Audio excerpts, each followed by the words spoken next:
wanted to backtrack a little bit. When you were talking about Attorney Espera, ang sabi mo, taga BJMP siya. BJMP siya.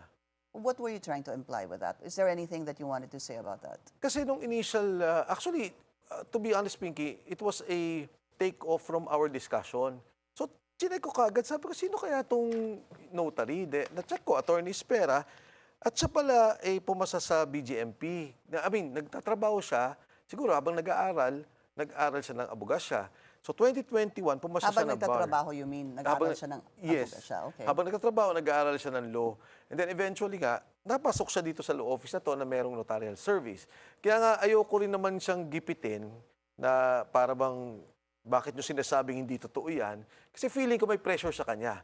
Diba? The BJMP is under DILG, at baka naman pinressure tong taong to. At saka, baka naman din simple yung tanong, pirma ba to? Kung sekretary lang nila yon or tao nila sa law office, baka naman talagang hindi niya pirma yon. Pero ang point ko, hindi dapat si Gutesa ang biglang tinatarget nila. Hindi dapat si Gutesa at hindi kayo. Kasi posibleng imbestigahan din kayo. Sabi mo nga, Sure. welcome. Hindi, Welcome ako, alam mo sa akin, okay lang di ba? I'm a political figure, I can handle it. Kaya ko silang labanan.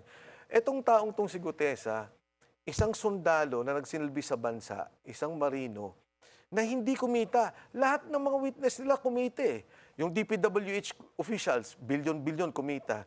Yung mga contractors, bilyon-bilyon kumita.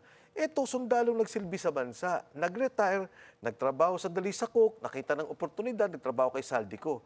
Ngayon, nung nagbabaha, nakita nila, at hindi lang siya, yung grupo nila, ito pala yung mga perang binubuhat natin. Ito pala napupunta yung sinasabing ghost projects, flood control. Yung isang kasama niya, binaha Alam ko yun dahil kinuwento niya yun sa akin a week before na-meet niya si Marcoleta, yung first meeting namin.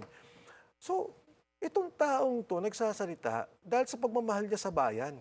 Nagsasalita dahil, iba kung buhay nga, kaya nilang ibigay Ano pa kaya itong magsalita sila dun sa katotohanan?